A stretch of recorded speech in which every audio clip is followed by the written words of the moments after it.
अगर तुम यह चाहते हो कि तुम्हारा शरीर स्वस्थ हो तो केवल सोचने से कुछ नहीं होगा। तुम्हें रोज व्यायाम करना होगा, सही भोजन करना होगा, आलस्य छोड़ना होगा। यही अनुशासन है। अगर तुम यह चाहते हो कि तुम्हारा जीवन ज्ञान से भरा हो तो केवल यह चाहना कि काश मैं बुद्धिमान बनूं बेकार है। तुम्हें किताबें पढ़नी होंगी, ध्यान करना होगा, अपने भीतर प्रश्नों को गहराई से देखना होगा। यही अनुशासन है। याद रखना, चाहत बीज है और अनुशासन उसका पानी। बीज कितना भी महान क्यों न हो, अगर उसे पानी न मिले तो वह सूख जाएगा।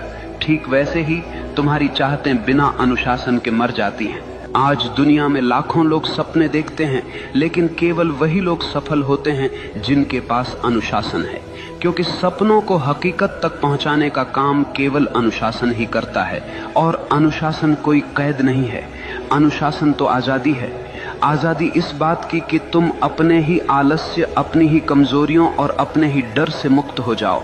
देखो, एक नदी जब तक बह रही है वह जीवन देती है, लेकिन वही नदी अगर बिखर जाए, फैल जाए तो केवल कीचड़ बन जाती है।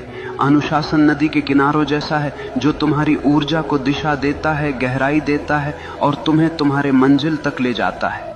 इसलिए अगर तुम सच में वही बनना चाहते हो जो तुम चाहते हो तो केवल चाहने से कुछ नहीं होगा। तुम्हें अपने जीवन में अनुशासन की आग जलानी होगी।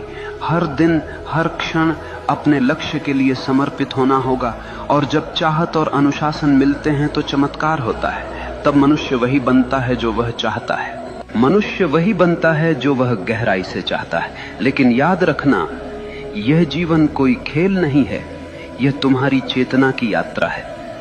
अगर तुम अपने भीतर नीच विचार रखोगे तो तुम जीवन को नरक बना लोगे, और अगर तुम अपने भीतर ऊंचे विचार, गहरी चाहत और अनुशासन रखोगे तो यही जीवन तुम्हें स्वर्ग बना देगा। सवाल यह नहीं है कि दुनिया तुम्हारे खिलाफ है या साथ में है, सवाल यह है कि तुम अपने साथ हो या नहीं।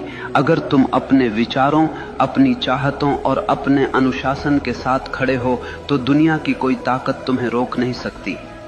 याद रखना, भाग्य बाहर से नहीं आता, भाग्य तुम्हारे भीतर से जन्म लेता है। जैसे तुम सोचते हो, जैसे तुम चाहते हो, जैसे तुम जीते हो, वही तुम्हारा भविष्य बनता है। तो उठो, अपने डर को छोड़ो, अपने संदेह को जलाओ, अपनी चाहत को इतना गहरा बना लो कि वह तुम्हारी हर सांस में समा जाए, और फिर देखना पूरा ब्रह्मांड तुम्हारे रास्ते को साफ करने लगेगा।